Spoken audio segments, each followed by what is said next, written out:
When you sent over this massive stack of research for today's deep dive, I spent probably the first hour just trying to wrap my head around the sheer scale of what we're looking at. It's a massive topic. It really is. We are diving into this incredible historical research by Lorraine Daston and Catherine Park, all about the concept of wonder. Right. And our mission today, for you listening, is to basically explore how the line between the natural, the supernatural, and the downright bizarre has shifted over centuries. Exactly. We're going to look at wonder not just as, a fleeting emotion you feel when you see a magic trick, but as an actual objective category of nature, like a tool that intellectuals from the High Middle Ages through the Enlightenment used to map reality. It was a vital cognitive tool. Right.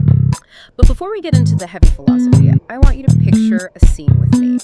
It is the late 17th century, and you are standing in the grand, drafty home of the famous natural philosopher Robert Boyle. Which is a fascinating setting in itself, because Boyle is one of the absolute titans of the early scientific revolution. Yeah, he's not just some guy. No, not at all. He is a man obsessed with empirical evidence, with chemistry, with observable physics. He's not a superstitious medieval peasant. He's a man who demands proof. Keep that in mind, because it makes what happens next so wild. It's late at night. Boyle is actually nursing a miserable head cold that he caught from standing outside in the freezing damp. Because he was testing out a brand new telescope. Exactly.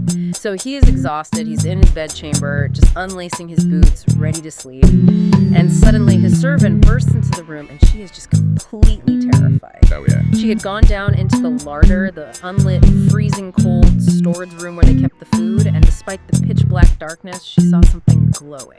Just hovering there. Yeah, hovering in the dark, exactly where the meat was usually hung up. Now, in almost any other 17th century household, that specific sequence of events ends with the family barricading the door. Oh, absolutely. It ends with panicked prayers or a frantic rumor about a restless ghost haunting the cellar. A glowing apparition in the meat locker is just prime material for a localized panic. But this is Robert Boyle. He doesn't panic. He immediately suspends his bedtime. Of course he does. He orders the servant to go back down into the terrifying dark, grab the glowing object, and bring it up into his bedchamber. And he actually asks her to put it in a dark corner. Right. He wants a completely dark room to investigate, and when he gets up close and inspects this glowing phantom, he realizes it's a shining leg of veal. A piece of meat. Yes, it is a rotting, bioluminescent shank of meat. And Boyle's reaction to this rotting meat is really the crux of our entire deep dive today. It sets up everything. Exactly, because he doesn't recoil in disgust, he doesn't throw it out. He documents that he plainly saw this joint of meat shining like rotten wood or stinking fish. Yeah. Right, but he explicitly states that he viewed it with, quote, wonder and delight. Wonder and delight, I love that. For Boyle, this wasn't a gross anomaly to be discarded. It was a thrilling go-to inquiry. It was a puzzle demanding to be solved. He was actually so excited that he sent out for another leg of veal that was, in his words, ennobled with this shining faculty. He stayed up into the early hours of the morning. Despite his terrible cold, just examining it from every angle, he wanted to share the pleasure of this uncommon sight, and that specific reaction, that surge of wonder and delight in the face of something anomalous and bizarre. That is our jumping off point. Because for hundreds of years, the boundaries of the known and the natural were constantly shifting. And wonder was the cognitive passion that helped them navigate that shift.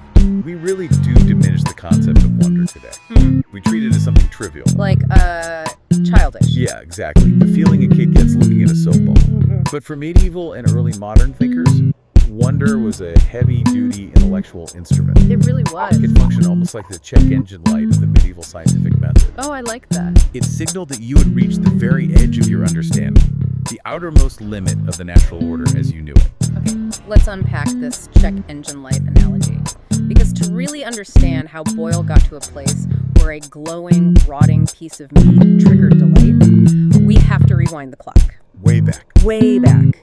We need to go backward from 17th century London all the way to the 13th century just to establish our baseline. I want to know how the medieval mind actually defined and categorized this feeling. What was the framework for wonder before modern science existed? Well, to build that framework, we need to look at a man named Gervase of Tilbury. Okay. He was an English noble and an imperial counselor living in Arles, down in the south of France. And around the year 1210, he wrote this massive text called Otia Imperialia, which translates roughly to Recreation for an Emperor. Written for Emperor Odo IV, right? Exactly. And while he claimed it was just for the emperor's entertainment, the third and longest section of this work is an incredibly detailed, systematic catalog dedicated entirely to the marvels of every province. And I was reading through the notes you provided on Gervais's list, and the sheer chaotic diversity of it is staggering. It really is. He compiles exactly 129 marvels, and to a modern reader, it feels completely random. Like, he starts with magnets, the Indian stone that mysteriously attracts iron. Which is just standard electromagnetism to us. Right, but right next to that, he lists a magical garden in Naples. Supposedly, this garden was planted by the ancient poet Virgil, and it contained a specific herb that possessed the power to restore the sight of blind sheep. He casts an incredibly wide net. The list moves seamlessly from Egyptian storks that he claims used to be human men to local werewolves and arls. Wait, really? Werewolves? Oh yeah. And he doesn't treat the werewolves as some rare myth either. He nonchalantly describes werewolf transformations as, quote, a daily event in these parts. Just a Tuesday in Arles? Pretty much.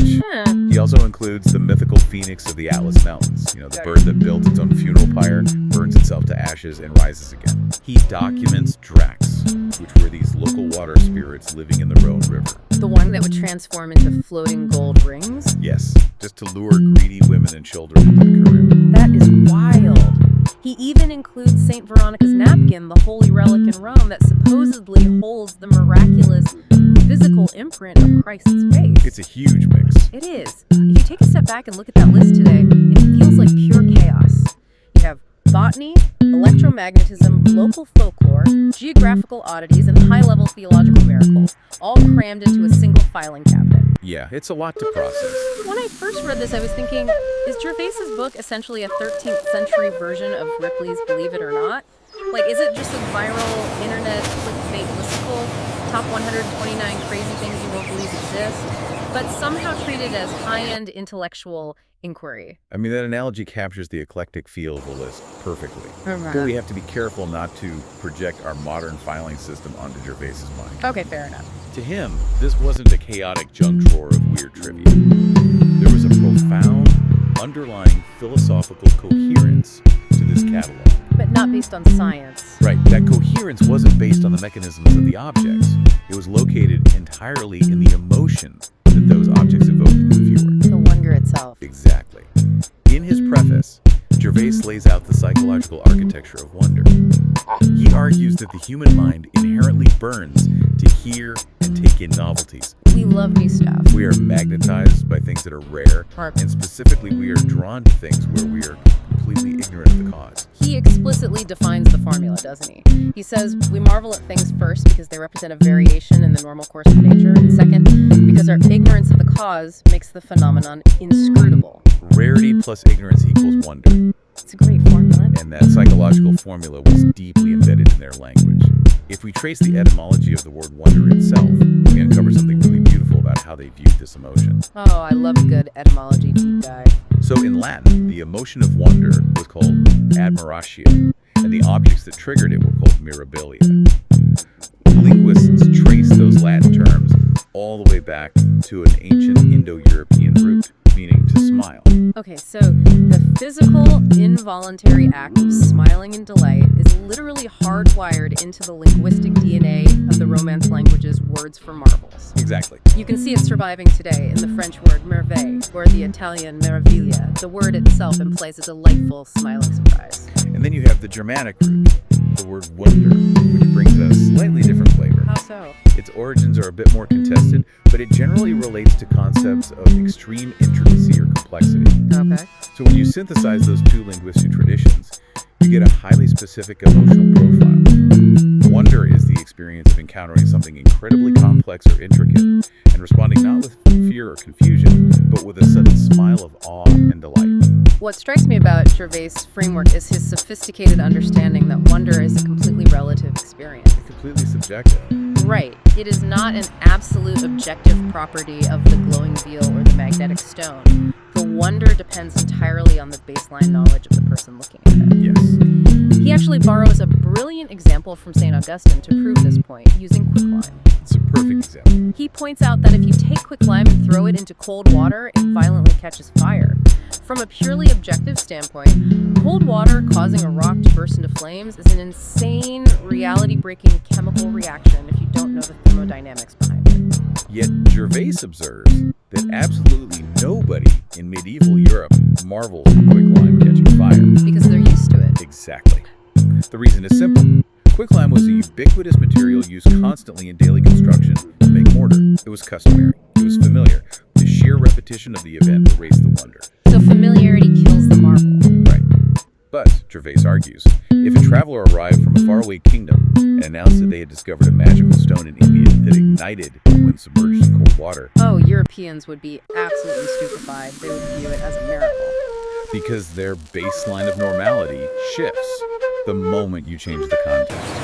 What is a mundane construction material to a mason in France becomes a mind-bending miracle you pretend to believe. Which tells us something crucial about how medieval thinkers organized knowledge.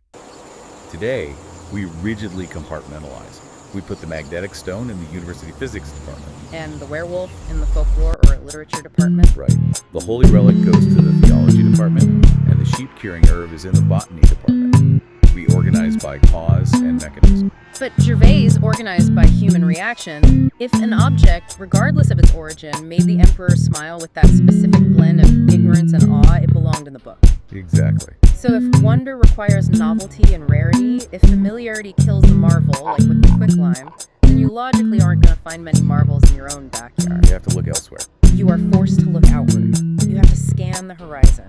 And when you look at how these scholars understood geography, you see that exact psychological hunger projected physically onto their maps. Yeah, map making was very different back then. Why did the medieval mind decide that the deepest margins of the map, the places furthest away from them, were the natural habitat for all these bizarre fantasies? To grasp that, you really have to visualize how they literally drew their world. The research you shared highlights the Great Hereford map, created in England in the 1280s. Oh, this map is amazing. It's a massive, imposing circular map drawn on animal skin. It doesn't look anything like a modern satellite view. Not at all. In the very center of the circle, you have this stable, familiar world. Europe, the Mediterranean basin, and the Holy Land, with Jerusalem pinned as the absolute geographic and spiritual center. Right in the bullseye. But as your eyes drift outward from that safe center, moving toward the extreme edges of Africa and India, the landscape devolves into a riot of bizarre, exuberant natural transgression. The margins are just teeming with the weirdest biological anomalies imaginable. The map is covered in these meticulous little caption drawings. You have winged salamanders. Yes. You have mandrake roots drawn to look exactly like tiny screaming human beings. And then you hit the famous monstrous human races. Oh, the monstrous races are incredible. You have the Cyopodes, for instance. The one-legged men. Right. These were supposedly men who possessed only one giant leg and an enormous singular foot. The map shows them lying on their backs in the scorching desert, lifting their one giant leg into the air to use their foot as a fleshy umbrella to shade themselves from the sun. It's such a striking image. And alongside the Cyopodes, you find the Blemier. The headless ones. Right, these were headless men. But their faces, their eyes, noses, and mouths were located squarely in their chests. Just casually hanging out on the map. You find races of hermaphrodites. You find the cynocephali, which were men with the heads of dogs who communicated by barking. The creators of the Hereford map were visually arguing that nature played by different rules at the edges of the world. Exactly. The center was tightly controlled, stable, and customary. The periphery was a sandbox of endless magical variety where nature was allowed to experiment freely. But the emotional response to those margins wasn't always a delightful, smiling Meraviglia. No, not at all. The source material points out a massive, almost whiplash-inducing shift in attitude over a few centuries. Yeah, you roll back to the 8th century, long before the Hereford map, to texts like the Liber Monstrum, the Book of Monsters. The tone isn't awe or curiosity. No, it's pure, unadulterated paranoia. It is a text driven by terror.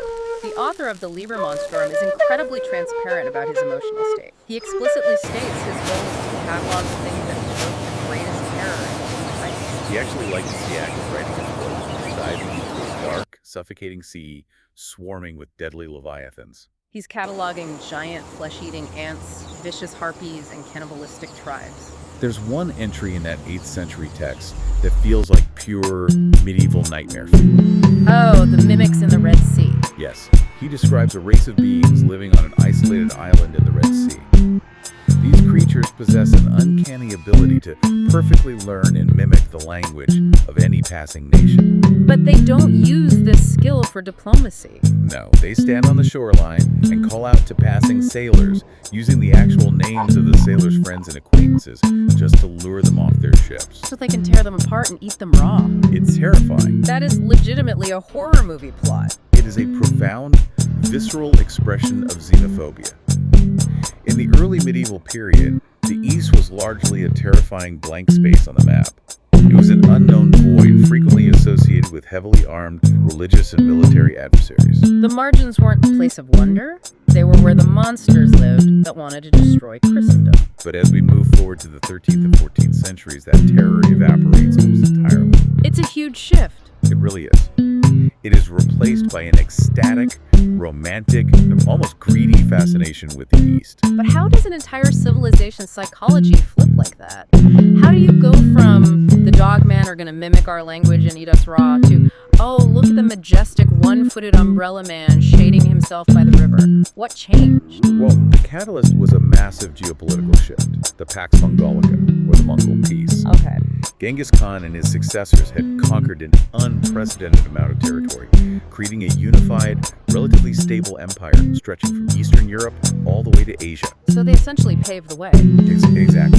This stability opened up actual viable trade routes. Suddenly, European merchants, diplomats, and Franciscan missionaries were physically traveling to the east. They were going in search of spices, silk, and diplomatic alliances against the rising Islamic empires. And as these travelers returned with tangible wealth and incredible stories, the East transformed in the European imagination. It ceased to be an apocalyptic military threat and became a locus of unimaginable wealth, extreme beauty, and exotic aspiration. Which brings us to the ultimate poster child for this new attitude. Marco Polo. Marco Polo is the perfect embodiment of this shift. He makes his extended voyages through Asia in the late 13th century. Right. And when his famous book circulates, it is drenched in this rhapsodic, ecstatic language about the East. He describes the kingdom of Quilon in India, completely breathless over the black lions, the tiny white parrots with brilliant red beaks, and peacocks that are larger and infinitely more beautiful than any bird in Europe. His overriding theme is the absolute delightful diversity of the world. Yes. But I feel like we have to clarify something about Marco Polo's book, though, because it directly impacts why it sounds so rhapsodic. Marco Polo didn't sit down at a desk and write that book himself. No, he didn't. He dictated it. You're hitting on a vital piece of literary history here. Marco Polo dictated the account of his travels while he was sitting in a prison cell in Genoa in 1298 as a prisoner of war. Right. And the man he was dictating his story to was a fellow prisoner named Rustichello of Pisa. And Rustichello was not a geographer or a historian. Nope. He was a professional writer of chivalric romances. He made his living writing tales of King Arthur, noble knights, magical quests, and enchanted lands. So Rustichello took Marco Polo's dry, actual geographical and mercantile observations and deliberately injected them with the aesthetic, romantic language of the chivalric tradition. So the entire rhetoric of the marvelous, this specific language of diversity and wonder that defined how Europe viewed Asia, actually originated in fiction. It was the prose style of romance novels, copy-pasted onto actual travel writing. That is just incredible. That literary fusion created an incredibly positive, open-minded tone that permeated almost all travel literature for the next 200 years. The margins of the world were framed as a grand, diverse, marvelous adventure. Okay, I have to throw a flag on the play here, though. Was this really a sudden, beautiful golden age of open-mindedness and cultural tolerance? Because these European travelers were still fundamentally imperialistic, weren't they? Absolutely, yes. I'm thinking about Gerald of Wales. In 1185, King Henry II of England sent Gerald to Ireland to aid in the English conquest of the island. Right. And Gerald writes a whole book about the wonders of Ireland. He marvels at the cool tides and the mysterious lack of venomous snakes. But when he turns his pen to the Irish people, the wonder vanishes completely. It turns really dark. Very dark. He describes the locals as incestuous primitive barbarians who commit unnatural acts. He He essentially uses their weirdness not as a source of delight, but as a moral justification for military conquest. That is a brilliant pushback, and it highlights a very subtle, crucial distinction in how wonder operated politically. Yeah. Because you have to ask, how could European writers be so viciously prejudiced and imperialistic toward the Irish, but so romantic, tolerant, and filled with wonder toward the dog-headed men of India? Right. The determining factor is geographical distance. The bizarre races of the Far East were thousands of miles away. They posed zero practical threat to European social norms or political structures. They were safely far away. Exactly. Europe didn't have the logistical or military reach to conquer India or China in the 13th century. The Crusades in the Middle East had already proven the limits of European power. Ah, I see. Because they couldn't conquer the East, they allowed themselves the luxury of fantasizing about it. Precisely. The dog-headed men in Asia are a fun, safe story. You can marvel at them without risking your own borders. But the Irish are right next door. They possess fertile land that the English crown actively wants to take. Yes. Therefore, the Irish aren't allowed the luxury of being a marvelous wonder. They are categorized as a savage horror that desperately needs to be civilized by English swords. Proximity dictates the emotional response. Yeah. When profound difference is located right on your physical border, it is perceived as an existential threat. But when that same level of difference is safely quarantined at the edge of the world, it becomes a marvel. The East functioned as a fantasy realm where European intellectuals could safely explore alternative ways of living, alternative biologies, and alternative social structures without ever actually challenging the rigid norms of their own society. But that safe exploration eventually led to a massive psychological breakthrough. Since the East was described as so wildly different, how did these European writers reconcile their own concept of a normal world with the normal world of these distant lands? What do you think? Like, if you were a Venetian merchant reading a manuscript about a society of dog-headed men, do you ever stop and think, wait a minute, if I sailed over there, what would the dog-headed men think of me? Oh, absolutely. And that exact thought process sparked one of the most remarkable intellectual developments of the Middle Ages. The emergence of a profound, articulated sense of cultural relativity. Cultural relativity in the Middle Ages. Yes. Writers like James of Vitry and the Franciscan friar Odoric of Pordenone started explicitly arguing that if these exotic Eastern races were brought to Europe, they would be just as shocked and stupefied by European phenomena as Europeans were by them. It goes both ways. Exactly. James of Vitry spells this out beautifully.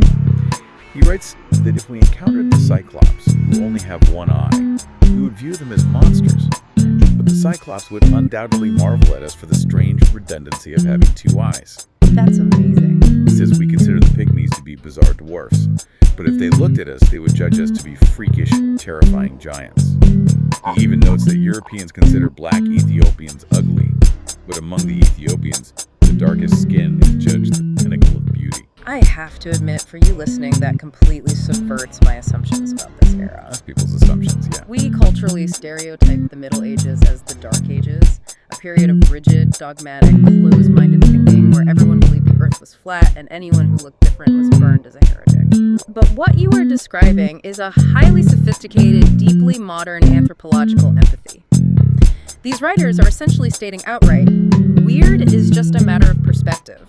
It is a staggering level of self-awareness for the time, and the source material provides a highly specific historical example that perfectly illustrates this attempt at mutual cross-cultural understanding. Oh, the goose and the lamb. Yes, it involves a conceptual collision between two very famous medieval myths, the European barnacle goose and the Asian Scythian lamb.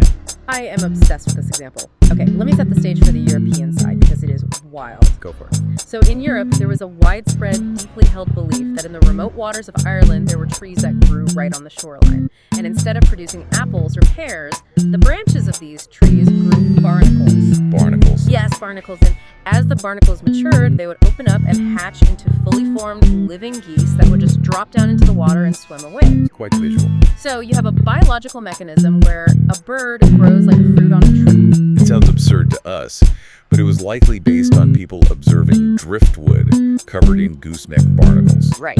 Because they have a feathery appendage that looks remarkably like a bird's plumage. Now, simultaneously, travelers returning from the Mongol Empire in Asia brought back stories of something called the Scythian lamb. This one is equally crazy. This was a belief that in certain remote steppes of Asia, there were giant gourds or melons that grew on thick stalks.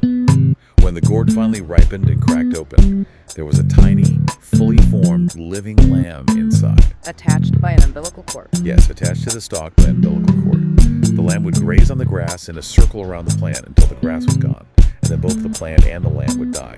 So you have a mammal growing like a fruit from a gourd. A bird tree in the west and a lamb gourd in the east. Two completely different, reality-bending biological anomalies. In Odoric of Pordenone, that Franciscan friar who traveled extensively through Asia in the early 1300s, he hears local accounts of this Scythian lamb.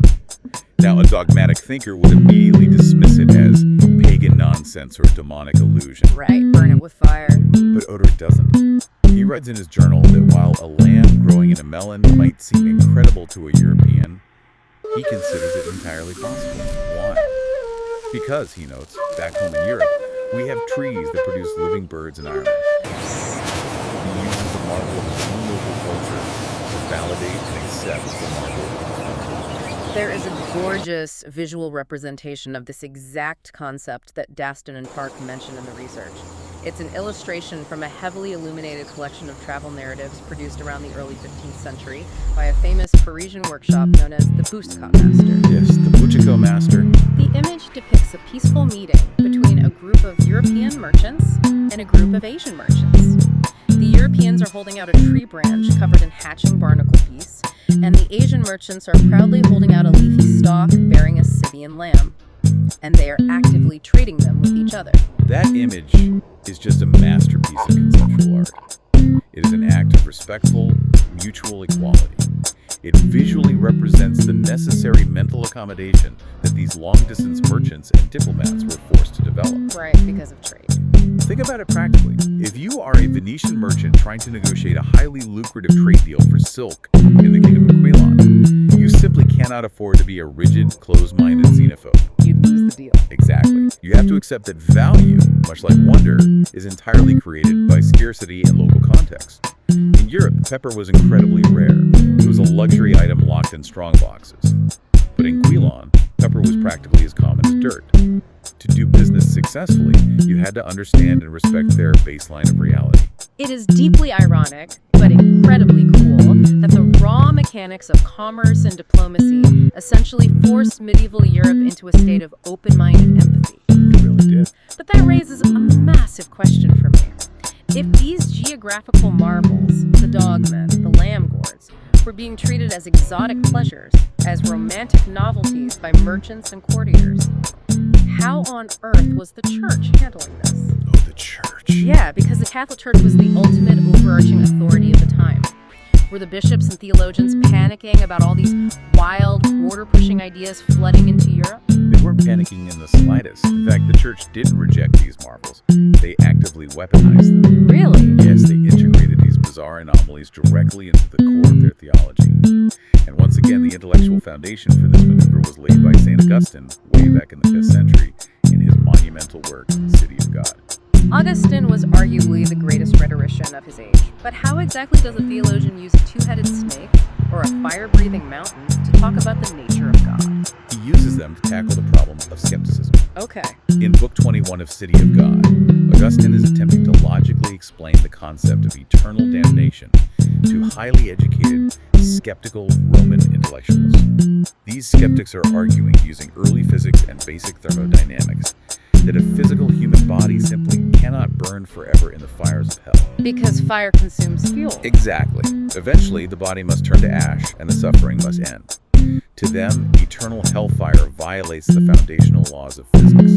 Which, to be fair to the skeptics, is a perfectly sound scientific argument based on observable reality. It is. But Augustine counters this scientific argument by pointing directly to the marvels of the natural world. He brings up the salamander. The fireproof salamander. Right, which, according to the natural history of the time, was an animal so cold that it could live comfortably inside a blazing fire without being burned. He brings up Mount Etna in Sicily, a volcano that blossoms continuously year after year, but is never consumed or destroyed. He points to the lodestone, the magnet, which invisibly grabs heavy iron and pulls it upward, defying gravity. Oh, I see what he's going with this. I Augustine's rhetorical traffic book. He says to the skeptics, look at all these impossible logic-defying things that you already accept exist in the natural world. If you can see that God has the power to make a salamander that fire cannot burn, or a rock that defies gravity, why is it so intellectually difficult to believe he has the power to make a human body burn forever without being consumed? Oh, wow. That is a masterful pivot. He's essentially saying, you already accept that reality is full of impossible glitches and physical paradoxes. Eternal hellfire isn't an impossibility, it's just another one of God's glitches. Exactly. He redefines the boundaries of possibility. And this specific argument leads Augustine to formulate his ultimate, overarching theological premise regarding nature. Everything is a wonder. The entire created world is a perpetual marvel. For Augustine, natural mechanical causes are essentially irrelevant. The fact that the sun rises every morning, or that a seed grows into a tree, isn't the result of some autonomous mechanical law. It is a direct, continuous, moment-by-moment manifestation of God's active will. That's a huge idea. The only reason we don't drop to our knees in stupefied wonder every time we see a sunrise is simply that we are used to it. Habit has blinded us to the miracle. So, the Church's official stance essentially becomes that studying marvels, even bizarre ones, is a legitimate way to study the limitless power and mind of God. Yes, and that theological greenlight causes an explosion of natural history writing in the 13th century. The encyclopedias. Yes. We see the rise of these massive, multi-volume encyclopedias compiled mostly by mendicant friars, men like Thomas of Cantimpré, Vincent of Beauvais, and Bartholomeus Anglicus. And these friars weren't just locked away in a monastery, right? Exactly. These men belonged to the Dominican and Franciscan orders. Unlike cloistered monks, their primary job was out in the world, preaching to the general public. And as they preached, they realized that the Bible is densely packed with figurative language, parables, and natural metaphors that a common audience might not understand. Right. If you are preaching to a crowd of medieval farmers, what kind of biblical metaphors are they struggling to decode? Consider a phrase from the Bible like, be wise as serpents. What does that practically mean? To explain that abstract spiritual concept to a congregation, a preacher needed to know the actual, supposedly scientific habits of serpents. Makes sense. Or the Bible might heavily feature a specific gemstone in its apocalyptic visions, like a beryl or a carbuncle.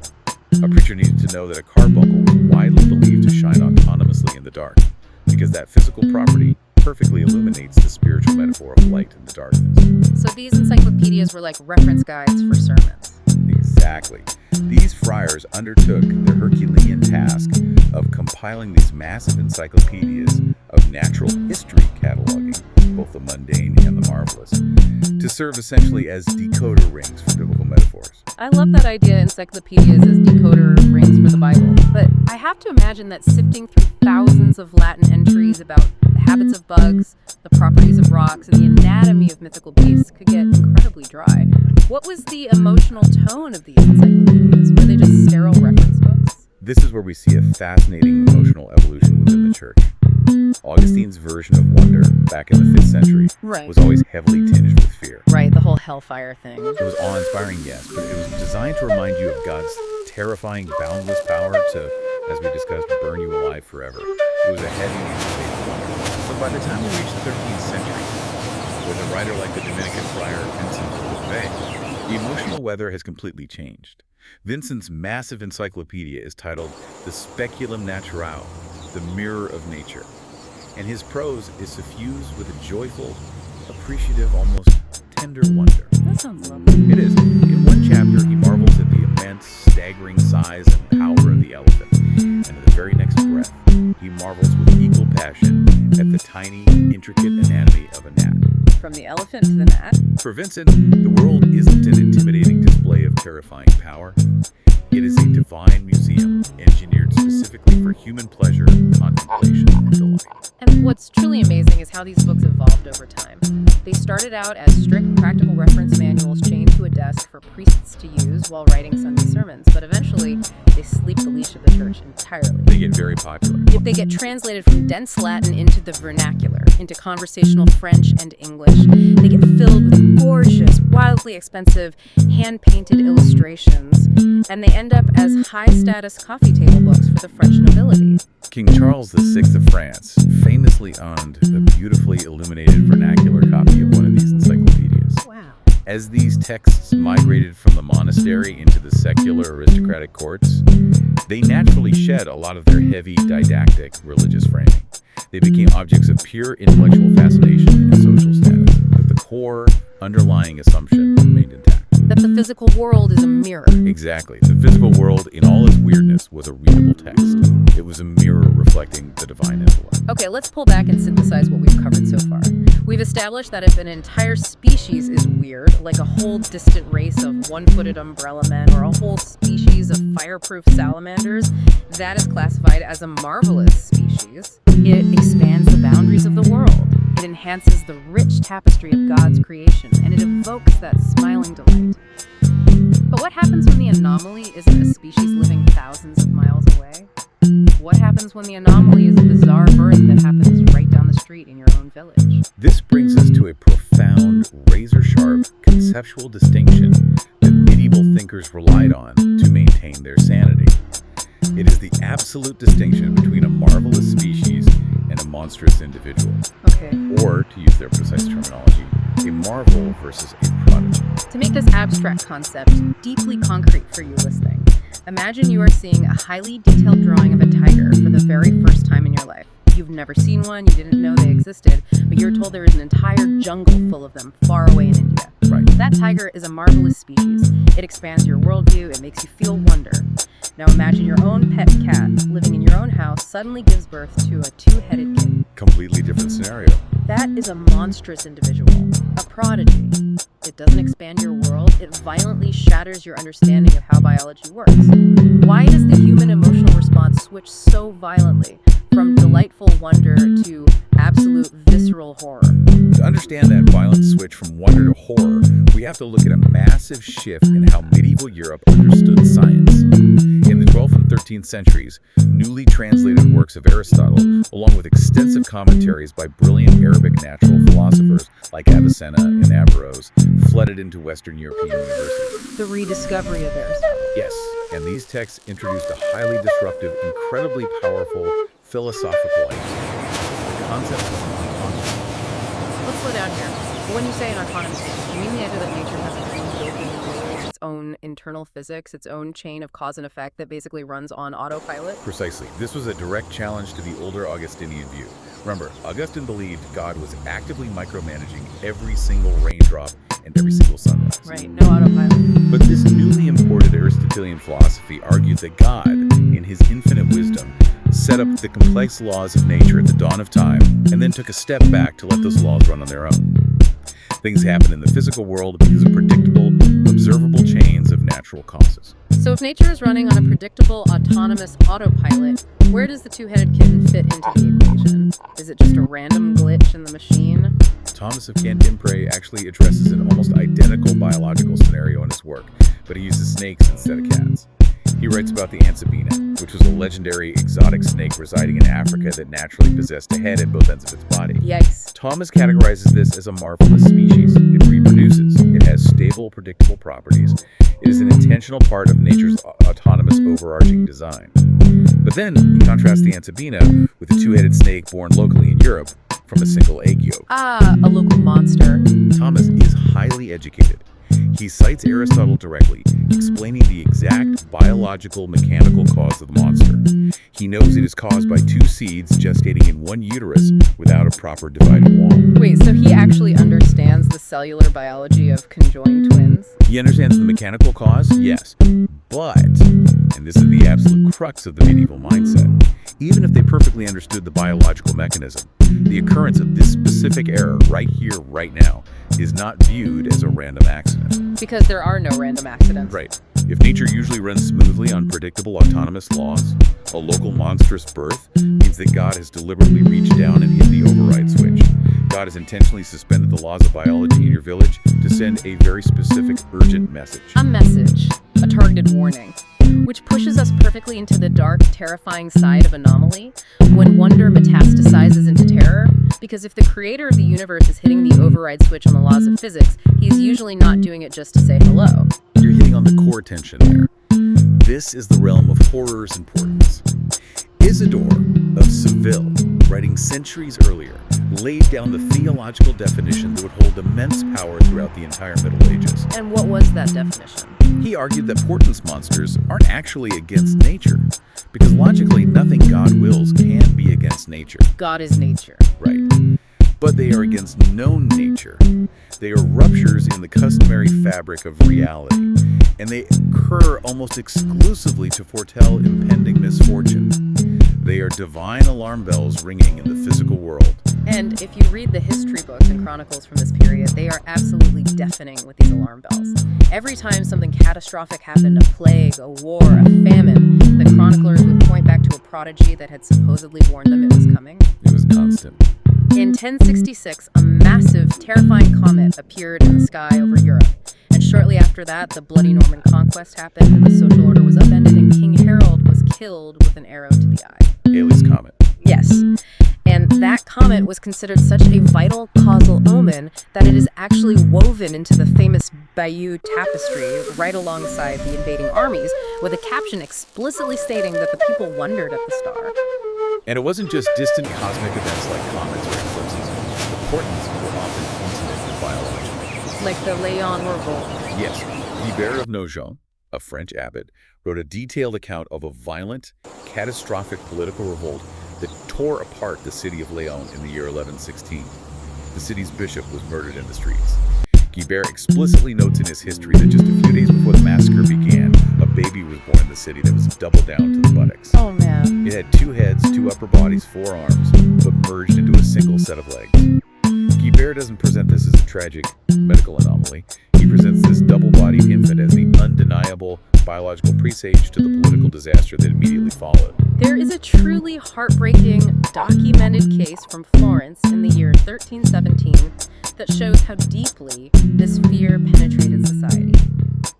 Conjoined twins were born in a small nearby town, and the parents brought them into the city of Florence. Seeking help, presumably. Yeah, but the city priors, the highest government leaders, literally locked the massive doors of the government palace. They refused to even look at the babies out of a window. Because they were terrified. Absolutely terrified that physically bringing the monster into the seat of government would infect the city with doom. The babies were quickly shuffled off to a hospital where they died 20 days later. That event was so deeply traumatic for the psyche of Florence that the city actually commissioned a commemorative bas-relief portrait of the twins to be carved in stone outside the hospital. To serve as a warning. The famous Italian poet Petrarch was only 7 years old at the time, living hundreds of miles away in France. He vividly remembered his father receiving a sketch of these Florence twins from a friend. Oh, right. His father showed the drawing to the 7-year-old Petrarch and gravely ordered him to burn it into his memory so he could warn his future children about it.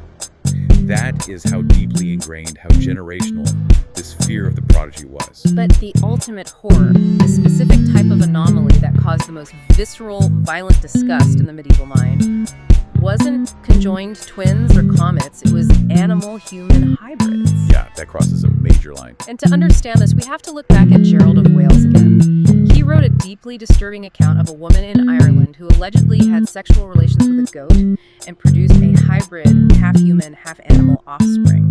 Let's unpack the psychology here. Why does a mythical hybrid race like the centaurs of antiquity evoke a fun, romantic curiosity, but a local hybrid evokes absolute murderous disgust? To see how that actually played out, you have to understand the concept of category pollution, which was tied to their belief in the great chain of being. The hierarchy. Yes. The medieval worldview was intensely hierarchical. Everything had its ordained place, from rocks to plants to animals to humans to angels. A distant race of dogmen living in India is just God playfully experimenting with forms at the extreme edge of the canvas. It's safely far away. But a local human-animal hybrid implies an active, willful violation of that hierarchy. It implies bestiality. It implies that a human being, endowed by God with reason and an immortal soul, willingly subverted the divine order and mated with an irrational beast. It's not just a physical anomaly, it's a moral one. It is a rupture in the moral fabric of the universe, brought on by grievous human sin. So a local prodigy in this framework is essentially a physical, breathing manifestation of communal guilt. Take that a step further. It dictates a massive difference in how human beings actually interacted with these two types of anomalies. It fundamentally comes down to belief and action. Explain that. Think about it. If you sit by the fire and read a beautiful manuscript about a tree that grows geese in Ireland, it only requires your casual intellectual consent. You enjoy it the way you enjoy reading a great fantasy novel today. You don't have to change your life because the goose tree exists. Right. But if a monstrous birth occurs in your own village, it demands urgent, immediate, terrifying action. Because it's a crisis. The local midwife and the village priest are suddenly thrust into a theological nightmare. They have to figure out, is this entity human? Does it possess a rational soul? If it has two heads, does it have two souls? Do we baptize it? If we baptize it, do we perform the ritual twice to ensure both souls are saved? And the burden of action falls on the entire community. The village elders have to decide, what disaster is this warning us about? Is a plague coming? A famine? Do we need to immediately declare a public fast? Do we need to march through the streets doing public penance to appease God's wrath? Exactly. In the absence of modern meteorology to explain the sudden appearance of a comet, or modern genetics to explain a tragic birth defect, these prodigies function as a vital societal stress release valve. That makes total sense. If there was simmering political tension, or a poor harvest looming, the monster provided a physical, tangible focal point for the community's free-floating anxiety and collective guilt. So after taking this massive historical journey, what does this all mean for us? We started with Robert Boyle in 1672, standing in his bedroom, staring in delight at a glowing piece of rotting meat. Right. And we've seen how the emotion he felt wonder started out as this incredibly vital, complex, multi-layered cognitive tool. It wasn't just a synonym for neat. No, it was much bigger than that. It could mean the ecstatic, romantic delight of Marco Polo gazing at a peacock. It could mean the terrifying intellectual reverence of St. Augustine pointing to a blazing volcano to logically prove the reality of hell. Or it could mean the outright visceral terror of a medieval village staring at a comet or a conjoined twin, waiting for the wrath of God to fall on them. Wonder was the heavy machinery they used to process the absolute fraying edges of reality. Looking at that history leaves us with a deeply important, almost melancholic question about our own modern era. Yeah, we lost something, didn't we? We did.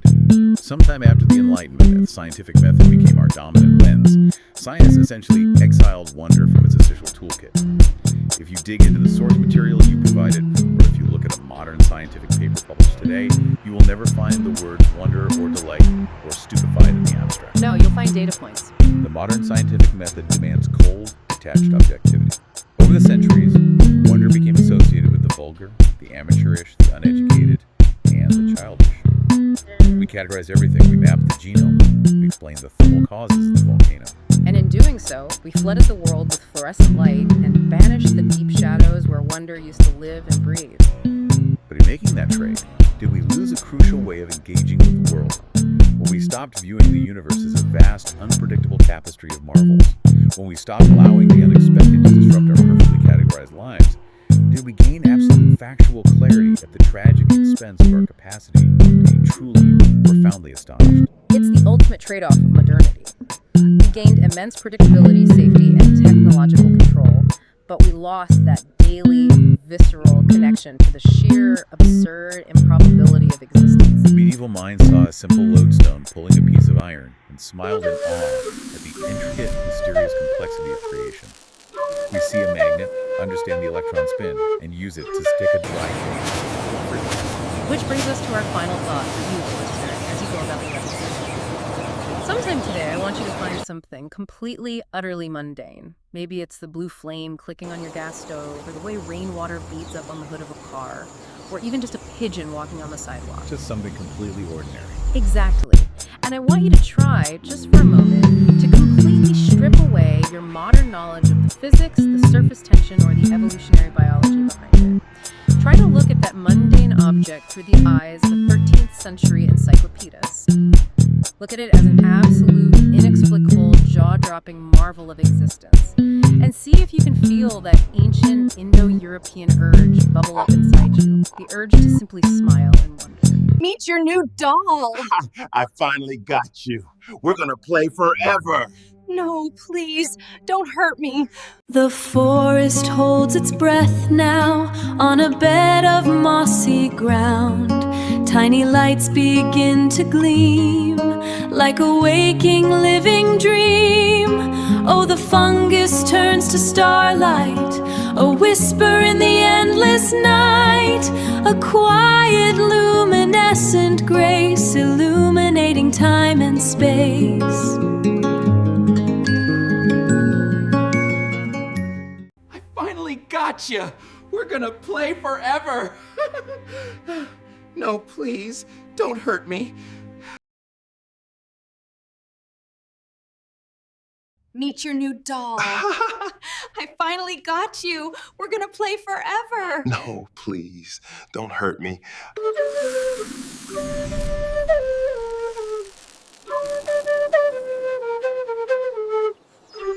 I finally got you.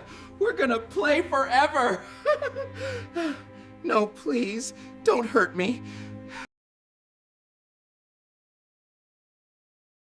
Meet your new doll. I finally got you. We're gonna play forever. No, please, don't hurt me.